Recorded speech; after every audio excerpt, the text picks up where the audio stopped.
Takže dobrý večer. A ako už zaznelo, tak to, čo budete počuť, je akýsi hybrid medzi slamom a poéziou. Možno by bol lepší výraz bastard alebo mačkopes. A ako ste si už asi všimli, tak to bude aj po slovensky. Takže to najlepšie proste iba. Máte radi umenie? Máte radi moderné umenie? Môj prvý text sa volá Majstrštyk. Fľašu šampanského Dom Perignon zmiešajte s kvalitným kokainom. Pridajte vanilku z Madagaskaru, pol kila pravého kaviáru, 3 hľuzovky a zahrst šafránu.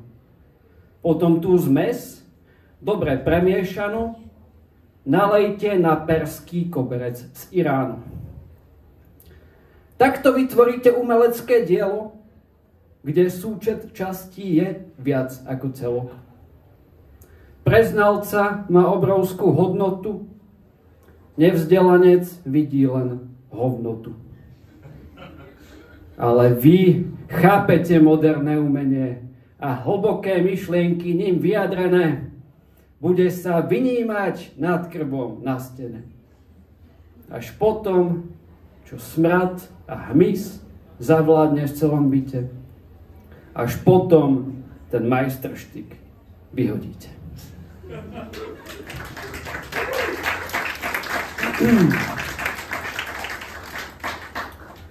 Mravec. Videl som mravca na 6-prúdovej diaľnici. Asi stratil svoju karavanu.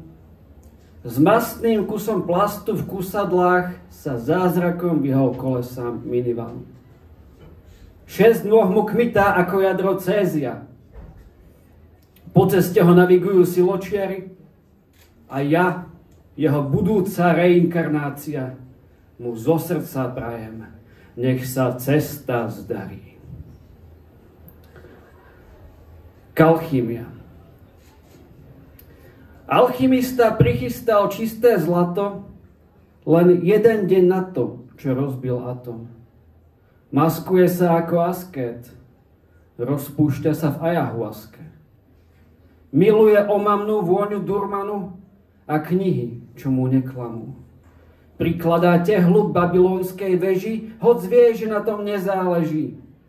Opíja ho chémia, bez nej by sa nesmial. Vie, ako vyrobiť z opia oxykodon. Jeho život je oxymoron.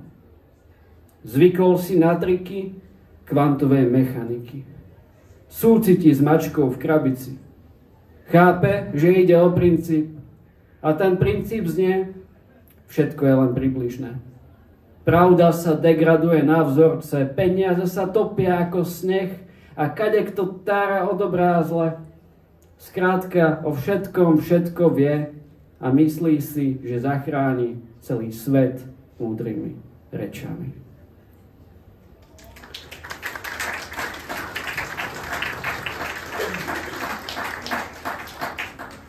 Never moru. Mávam nočné mori o mori, z ktorého sa neviem vynoriť a topím sa so soľou v očiach, bezvládne jak pokusné morča. V tej situácii neriešim morálku ani moresy. Úmor mi zobral z výšky síl. More bez jediného prístavu zatopilo celú Moravu. A ja som sa zobudil mokrý, tú moru zahnal môj krik do tmy.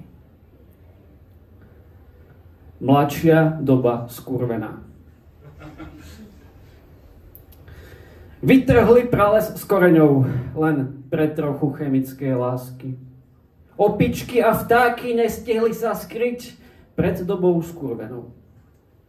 Na veľkej párty kreditné karty rysujú čiaru za čiarou z $1000 a medzi tým sa stratí ďalších 100 hektárov.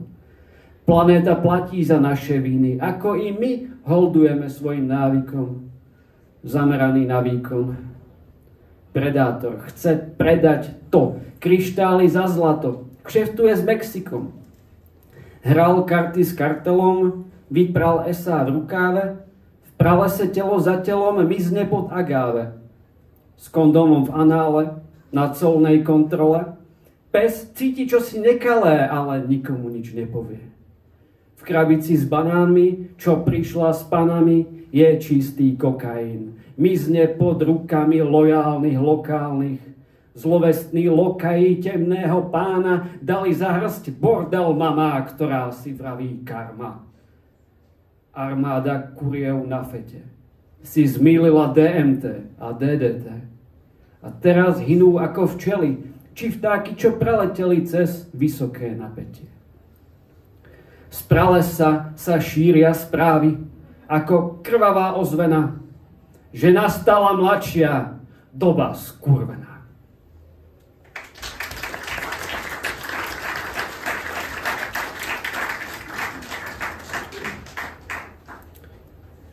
Tiché miesto. Zvony práve odbíjajú 10, hmla nad lesom už pomaly klesá. Len nárek rieky tu šumí dostratená, tiene lezú ako brečtan po stenách. Samovrahov hrob za cintorínom zarástol burinou a psím vínom. Žiadne kvetiny, žiadne vence, sem nikto z dediny položiť nechce. Len špaky tu dymia namiesto sviečok, zabil sa pred rokom a nik nevie prečo.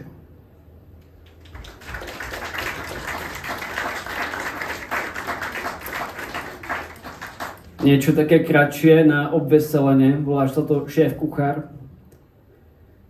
Chlapec nebol práve chemik.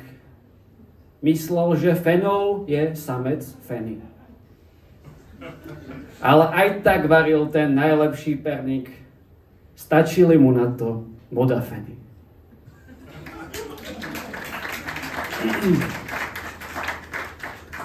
Dno tmy.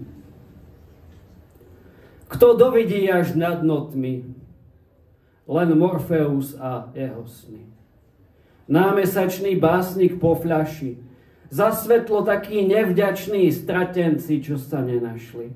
Panelákoví pankáči po vytriezvení v podzemí zhrození, že sme to my. Kto dovidí až na dno tmy?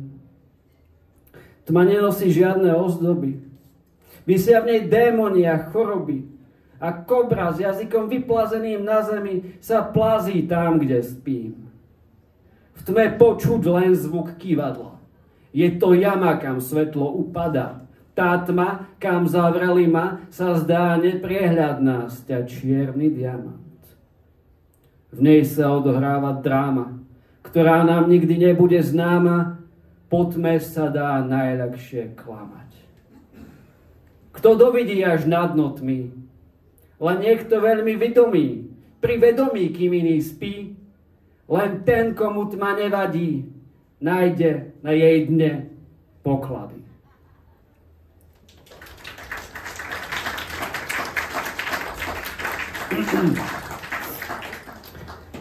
Hypochonder tvrdí, že prechodil choleru, lepru, mor aj dnu. Má na srdci kamene, čo mu nie a nie spadnúť. Je mu všetko, o čom sa na internete píše, trápia ho fantómové bolesti maternice, je hrdý na vzácnu zbierku samodiagnóz. Už vyskúšal všetky kvapky na obchatý nos, samozrejme mu ani jedny nezabrali. Inhaluje antiparazitické pary, každé ráno si nakvapká savo do kávy, poznajú ho dokonca aj zverolekári. Bol na všetkých testoch, aké sa dajú spraviť a výsledok je prekvapivo celkom zdravý. Takú diagnózu hypochonder nepozná. A to je pre ňo koniec, ako zo zlého sna.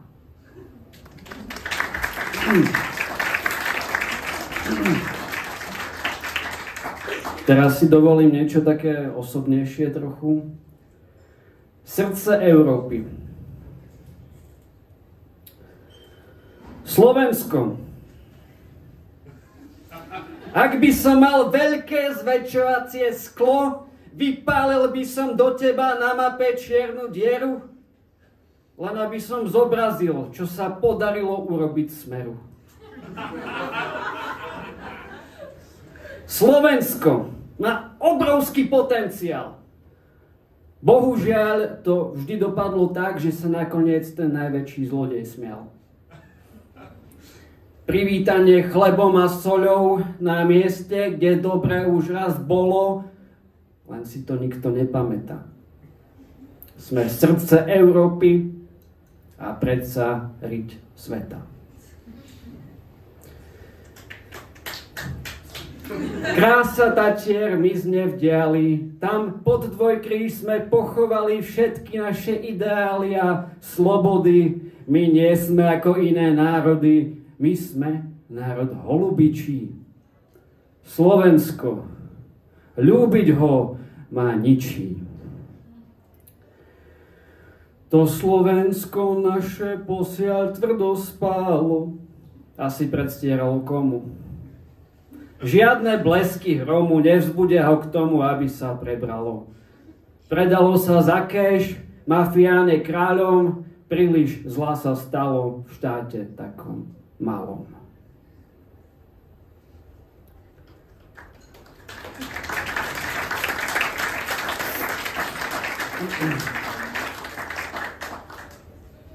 Opálení.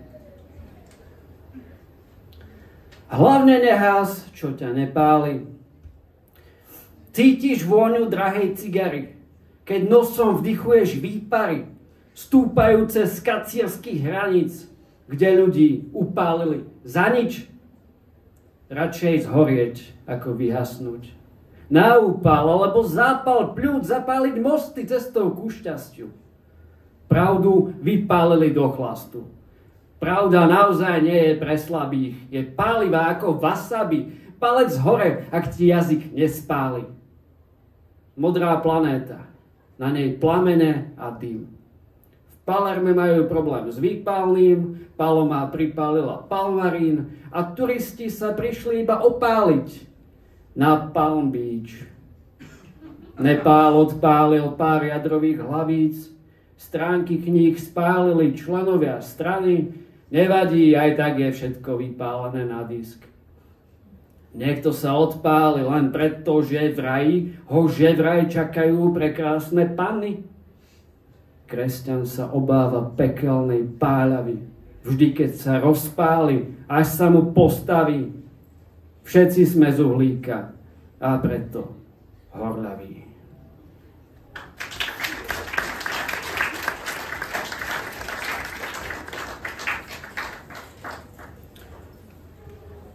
Tak blížime sa pomaly ku koncu, tak posledné dve.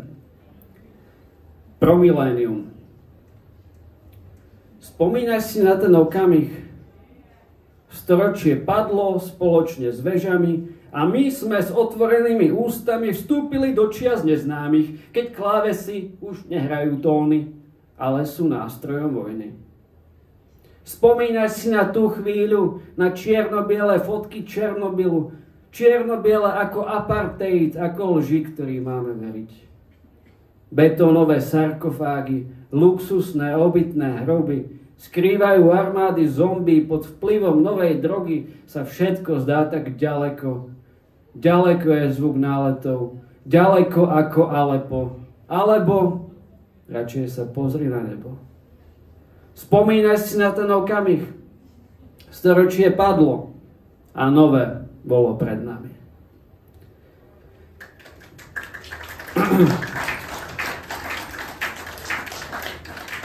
Ďakujem. A nakoniec koniec vetra. Pričasto som bol hosťom v priepasti na konci vetra, vo svetle, kde horia zvedavé mole. Často na mol som tam spadol a bolesť z odretých kolien zdala sa mi ako malá daň za to prázdno, ktoré šetria len pre mňa na konci vetra. Kde sa končia všetky dohady, kam sa jak hady plazia dná dní z nekonečného pohára. Tá priepasť na druhej strane masky. Masívny zráz, ktorý v sebe nosí každý, ale málo kto sa tam pozerá. V priepasti na konci vetra sú všetky zmysly zbytočné a slová prázdne ako škrupiny. Je plná prázdna, z ktorého som si nabral viac, než unesiem. Príliš ťažký sen. Však stále, jak diera čiernych dvier, ma priťahuje tá nekonečná priepasť na absolútnom konci vetra. Ďakujem.